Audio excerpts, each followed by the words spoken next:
वृद्धावस्था के कारण उसका रूप बिगड़ गया, बुद्धि कमजोर हो गई, शरीर रोगी हो गया, अग्नि मंद पड़ गई, पुरुषार्थ और भोजन दोनों कम हो गए, बस घोर चिंता। अब पता ही नहीं चल रहा, सोच निकल गई, पड़ा है उसी गंदगी में। जब वो रो रो के कहता है ऐसा, तो पीटते हैं घर वाले, हमने देखा भी, पीटते हैं, पड़े पड़े हकता है, भरपूर भोजन नहीं देते, हगेगा कौन, फेंकेगा इसका, कैसी दुर्गति होती है। इसमें जो शब्द लिखा है, आस्तेव मत्योपन्यस्तम गृहपाल इवाहरन, गृहपाल कहते कुत्ते को, कुत्ते की भांति वो सबके अपमान सहता रहता है और रूखे सूखे टुकड़े खाकर जीवन निर्वाह करता है, फिर भी उसे भगवान की याद नहीं आती।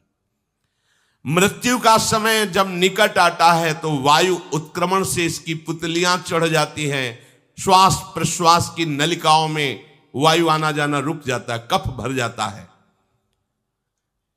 अब इसे श्वास लेने में भयानक कष्ट होता है, कंठ में घुरघुराहट, पर उसका मोह उन्हीं अपने बच्चे, परिवार, घर, शब्द, ये सब छूट जाएगा। बड़ी दुर्गति है। अंतिम समय क्या सोच रहा है, ये पत्नी छूट जाएगी, बेटे छूट जाए, और बेटों ने क्या उनके साथ व्यवहार किया, ये मोह है, ये मेरा कमाया हुआ मकान कैसे छोड़ सकता हूं, तो छिपकली बन के आना, इसी मकान में रेंगना। पक्का आपका अंतिम फाइनल आपका चिंतन होता है, आपका चिंतन वही बनेगा जो जीवन भर आपने किया, उसके परिणाम में बंधु बांधव आकर घेर लेते और मनाने लगते हैं कि अब जल्दी मर जाए, भगवान उठा लें इसे।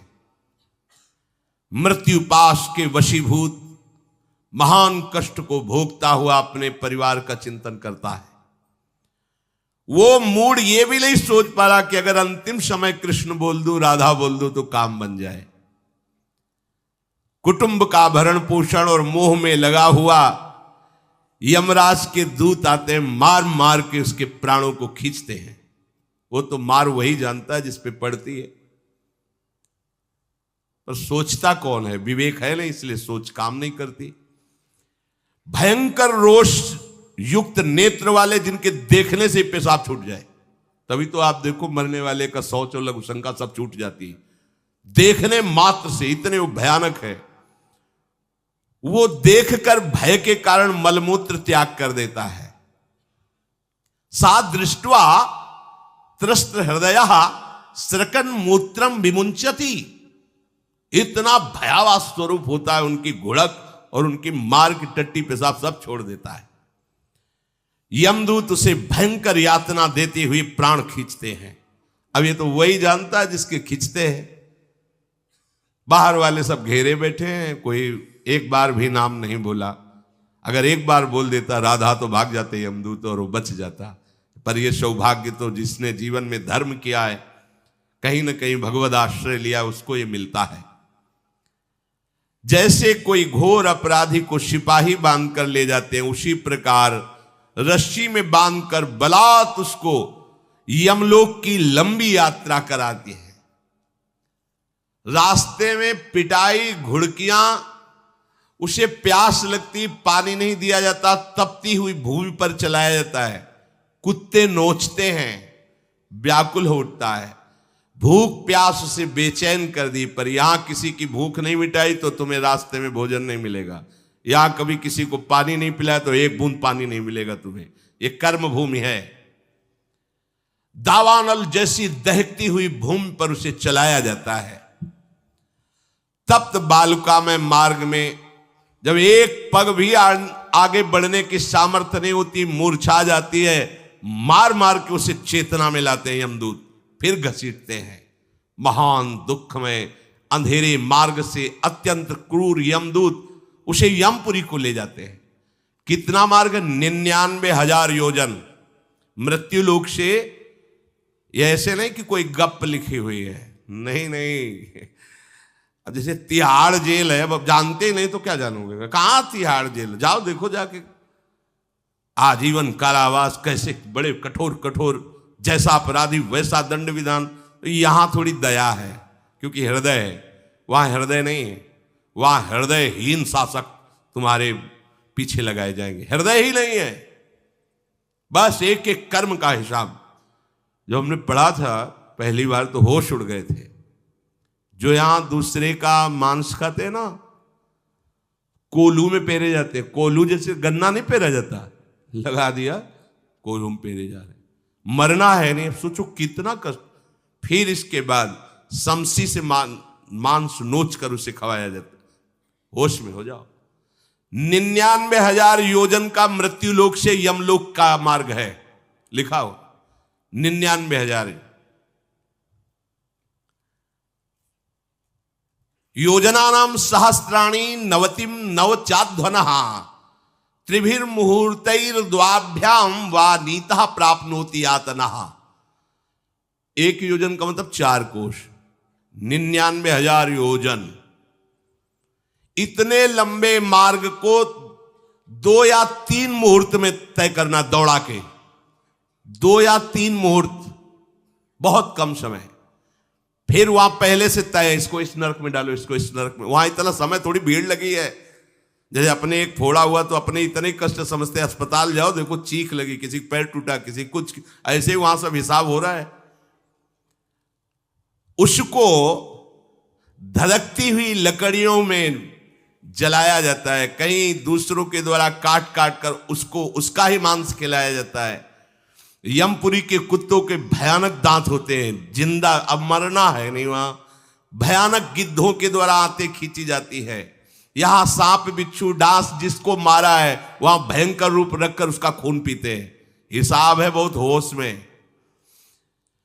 यहां तुम किसी के शरीर को काट दो तो मर जाएगा, वहां ऐसा नहीं होता। वहां बार बार काटा जाएगा, मरोगे नहीं, पीड़ा वैसे ही होगी। बड़े भयानक कष्टों को भोगता है। तामिस्त अंध तामिस्त रौरव आदि नरकों को भोगता है। हे माता, भगवान कपिल देव जी कहते हैं, जो पुण्य आत्मा लोग होते हैं स्वर्ग आदि में जाकर पुण्य भोगते हैं, लेकिन दोनों को फिर गिरना होता है, क्योंकि वो भगवान का भजन नहीं किए, इसलिए पुण्य भोग कर मृत्यु लोक आते हैं, वो पाप भोग कर नरक से मृत्यु लोक आते हैं। माता जब उनके भोग संपन्न होते हैं नरक आदि के, अब वो जन्म लेते हैं फिर यहां।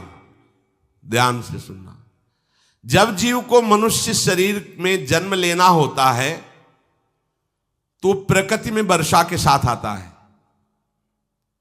प्रकृति में वर्षा के साथ आया, और फसल में मूली गाजर गेहूं अन्न, इनमें वो जीव प्रवेश करता है और उसे माता पिता दोनों पाते हैं। तो सप्तम धातु वीर के रूप में परिणित होता है जीव।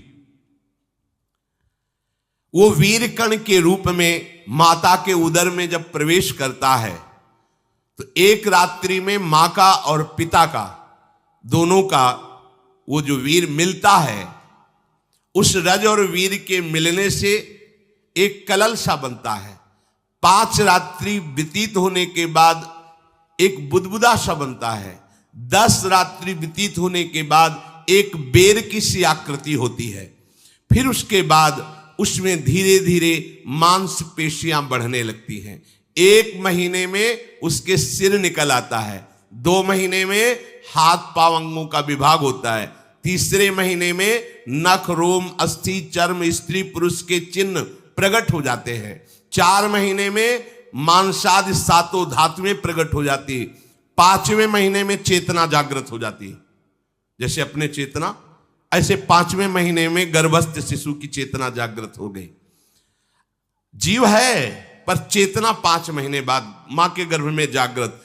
अब उसे भूख लगती है, प्यास लगती है, वहां की तापमयी जलन पीड़ा, छोटे छोटे कीड़ों के द्वारा काटना। 6ठे मास में झिल्ली से लपटा हुआ मां की दाहिनी कोख में कीड़े की तरह तड़पता है। उस समय माता को कड़वे और खट्टे पानी की लालसा होती है, जिससे उसके अंगों में जाकर भयंकर जलन होती है। यह है भोग। वो कृमि कीड़े की तरह तड़पता है।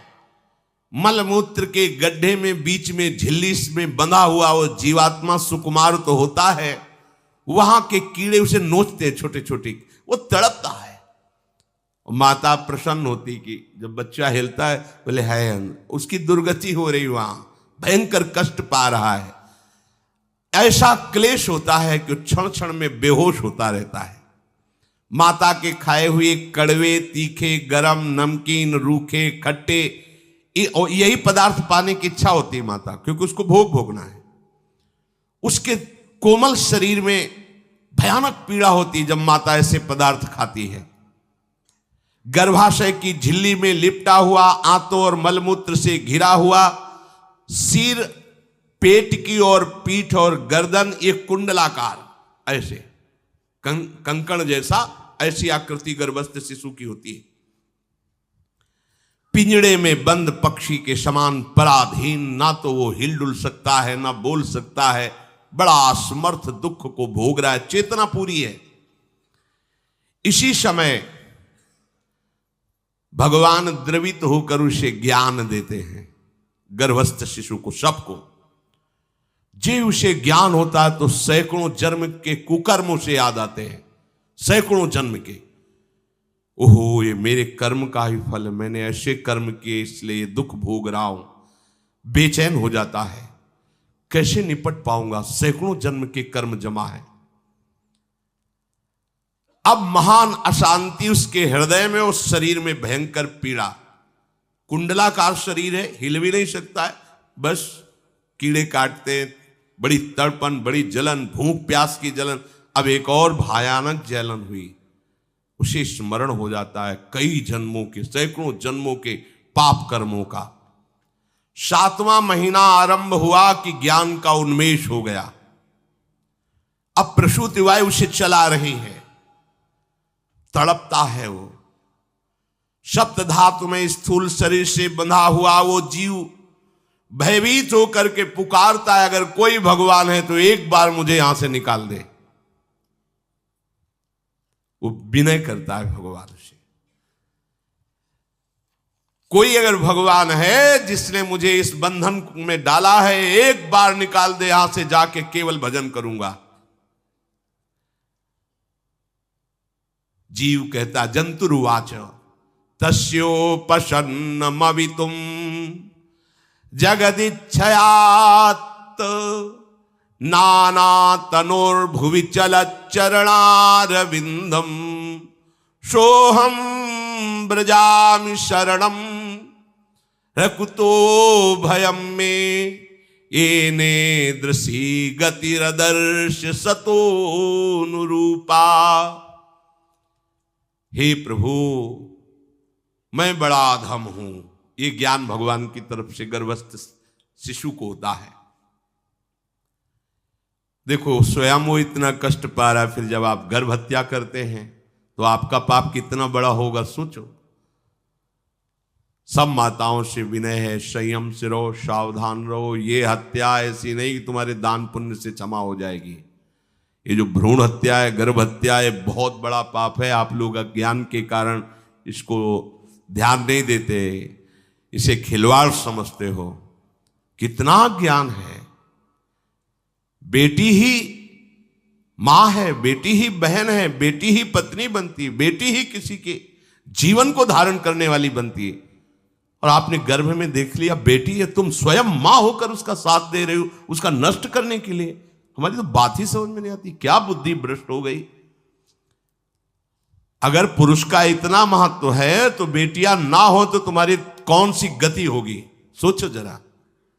जीना मुश्किल हो जाएगा तुम्हारा। तुम पुरुष किस काम के रह जाओगे। तुम्हारा अर्धांग काट दिया जाए तो तुम कैसे होगे। ये स्त्री स्वरूप अर्धांग है। जिस घर में मां बहन नहीं है, स्त्री स्वरूप नहीं, श्मशान जैसा वो होता है। ध्यान दीजिए, ये बहुत बड़ी गलती है जो अपनी बेटियों की हत्या करते हैं। और ये वो पाप है जो अक्षम्य अपराध है। स्त्री हत्या करना शास्त्रों में बहुत बड़ा पाप कहा गया है। फिर वो तो बच्चा है, बिल्कुल नहीं। जिनसे हो गया है, श्रीमद् भागवत का सप्ताह मूल संस्कृत से सुनो और भगवान से प्रायश्चित प्रार्थना करो कि हे नाथ, भूल से गलती हो गई, दूसरा कोई उपाय नहीं, ध्यान से समझ लीजिए। तुम्हारे भ्रूण हत्या, गर्भ हत्या के पाप को नष्ट करने में एकमात्र श्रीमद् भागवत समर्थ है, दूसरा कोई नहीं। कोई दान पुण्य तीर्थ स्नान तुम्हें क्षमा नहीं कर पाएगा। यह ऐसा महापाप है।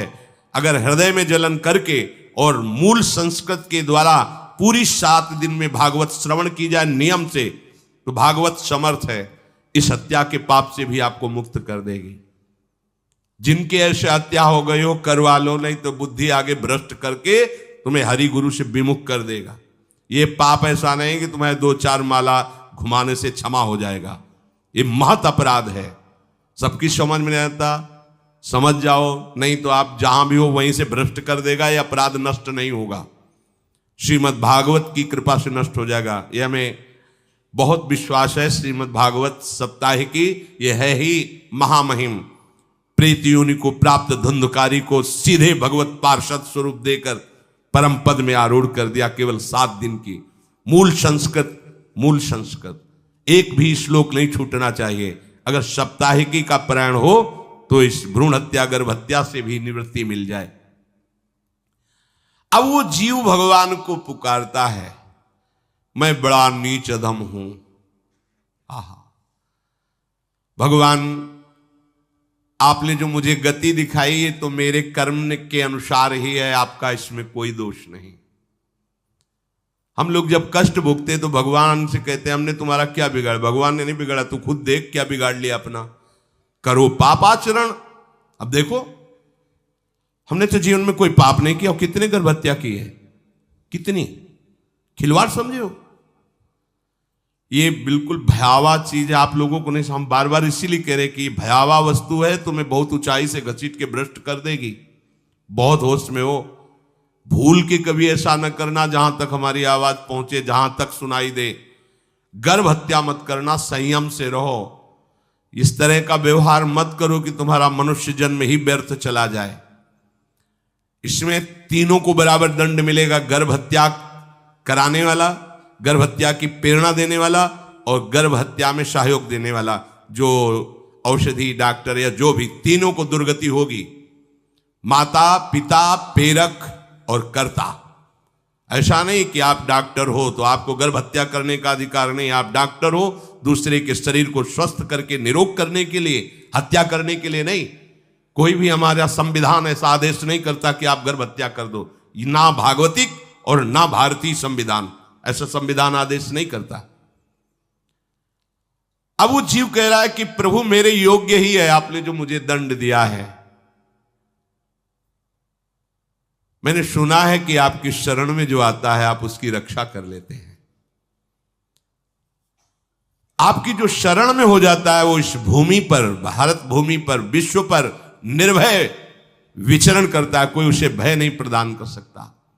प्रभु, मैं इस माता के उदर में माया का रहस्य न जानने के कारण ऐसे कर्म किए कि मैं आ गया हूं। बहुत दुख पा रहा हूं।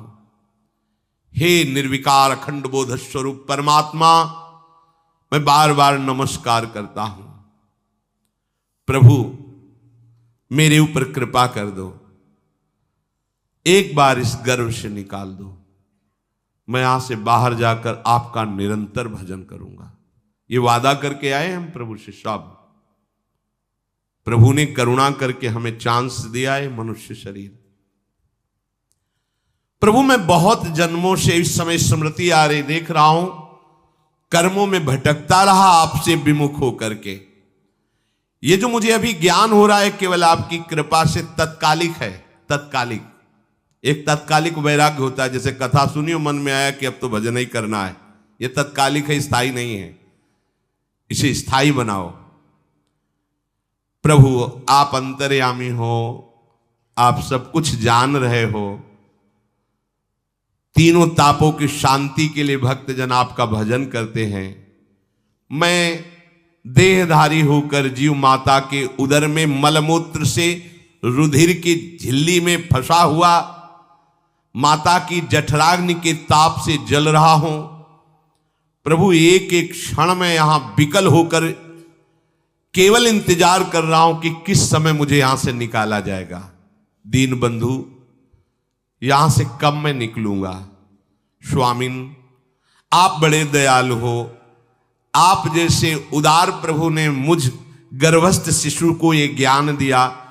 हे दीन बंधु, आप अपनी कृपा से प्रसन्न हो जाइए। प्रभु एक बार निकाल दीजिए, मैं ऐसा भजन करूंगा कि दोबारा संसार के दुख में नहीं आऊंगा।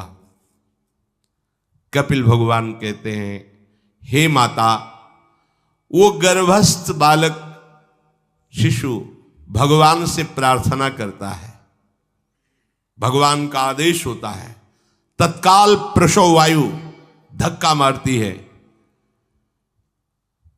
जे ही प्रसव वायु धक्का मारती तो उसको ऐसा भयंकर कष्ट होता है, जैसा पीछे लिखा है कि जैसे जिंदा किसी की चमड़ी उतारी जाए, ऐसा मां के गर्भ से निकलते समय उसे कष्ट होता है। वो अत्यंत कष्ट से व्याकुल होता है। उसी समय उसका वो ज्ञान नष्ट हो जाता है जो भगवान ने दिया था। उस समय उसकी श्वास की गति रुक जाती, जैसे किसी का गला दबा दिया जाए तो कैसा लगेगा। ऐसे ही पूरी की पूरी भागवती की स्मृति नष्ट हो गई। होश आया तब देखा कि वो बाहर पड़ा हुआ है, माता के उस मलमूत्र में सना हुआ बिष्ठे की कीड़े की तरह। गर्भवास में जो दिव्य ज्ञान प्रकट हुआ था भगवान की कृपा से, वो सब नष्ट हो गया। भूमि परत भा ढाबर पानी, तिम जीवे माया लपटानी। चेतन आई तो रोने लगा। वो ज्ञान कहां गया? वो ज्ञानदाता कहां गया? वो कहता कहां कहां? बोले थाली बजाओ, बच्चा हुआ है। और वो तो रो रहा है कि कहां, वो ज्ञान कहां गया जिसके बल से मैं कह रहा था कि बाहर निकाल दो, मैं आपका भजन करूंगा। सब खत्म ज्ञान। जो लोग उसका अभिप्राय नहीं समझते, वो उत्सव मनाते हैं। बालक हुआ है, वो रो रहा है, वो कहां गया ज्ञान? कहां कहां कहां? छोटा बालक यही रोक कहता कहां? अभी जो ज्ञान उत्पन्न हुआ था, जो अभी भगवान का बोध हुआ था, वो कहां गया? कहां गया? घर परिवार के लोग उसका पालन पोषण करते रहते हैं, उसमें कोई निषेध करने की शक्ति नहीं हो रही। मच्छर काट रहा है, दुख हो रहा है, हटा नहीं सकता बालक। उस जीव को शिशु अवस्था में जब कपड़ों पे लिपेट कर ऐसे लिटाया जाता है तो इतना कोमल त्वचा होती कि कपड़े भी उसको, जैसे खुजलाहट है, पीड़ा है या जलन है, बिल्कुल कोमल त्वचा होती, कुछ नहीं कर सकता हो, बस रो सकता है। ना खुजलाने की, ना करवट बदलने की, ना उठने की कोई सामर्थ्य नहीं। बड़ा कष्ट पाता है बाल्यावस्था में, क्योंकि त्वचा बड़ी कोमल होती, दास मच्छर आदि जीव उसको काटते हैं। गर्भावस्था का कोई ज्ञान नहीं रहा, सिर्फ रोना ही रोना रह रहा। इस प्रकार उसकी बाल्यावस्था कटी, कौमार अवस्था आई, पौगंड अवस्था, इनमें वो खिलवाड़ में फंस गया। जैसे जैसे बड़ा होता जाता, चेतना, गुनगुना, ये कार, ये प्लास्टिक के ऐसे उनमें मगन है। देखो ना छोटे बच्चों को, अज्ञानवश इसकी ये अवस्था कट गई। बड़े भाग्यशाली ऐसे भी बच्चे हैं जो तुतला के बोलते, उनकी मैया कहती राधा बोलो, राधा। देखो ये सौभाग्य, प्रणाम है उन माताओं को जो अपने बच्चों को भगवान नाम बुलाती हैं कि आप बोलो, श्री हरिवंश बोलो, राधे राधे बोलो। धीरे धीरे उसकी युवा अवस्था पहुंची। इस समय उसके अंदर एक भूत सवार होता है। जवानी का भूत है, ये सबके सवार होता है। अगर मंत्र चल रहा है तो भूत नहीं चढ़ेगा, नाम चल रहा है तो भूत नहीं चढ़ेगा, नहीं तो भूत चढ़ जाता है। ये कुछ भी करवा सकता है भूत, भूत ही तो है ना। वैसे ही पंचभूत लिपट गए, ये ऊपर से जवानी का और भूत सवार हुआ तो जौवन ज्वर के ही नहीं बलकावा। जवानी में कोई भी ऐसा अपराध नहीं जो हो ना जाए। बड़ा भयानक इसमें स्वरूप होता है। इसमें केवल भोग, केवल भोग, एक ही दृष्टि रहती है, भोग भोगना। अज्ञानवश जब भोगों की प्राप्ति में बाधा पड़ती तो भयंकर वो क्रोध करता है, शोकाकुल होकर हिंसा कर बैठता है। जैसी घटनाएं सुनने को मिलती हैं, राक्षसी घटनाएं, ये भूत है जवानी का। जहां कामना में बाधा पहुंची, क्रोध में वो समझ नहीं पाता कि मेरे जैसा ही प्रिय शरीर उसका है जो मैं वर्ताव कर रहा हूं। जैसे जैसे देह बढ़ता जाता है, पुष्ट होता जाता है, वैसे वैसे भोग वासना और अभिमान बढ़ता जाता है। वो काम परवश होकर अपना नाश करना शुरू कर देता है। यौवन, वो फिर खोटी बुद्धि वाला वैसे ही पाप करने लगता है जिन पापों के कारण उसकी दुर्गति हुई थी, नरक आदि की, और मां के गर्भ में आया था।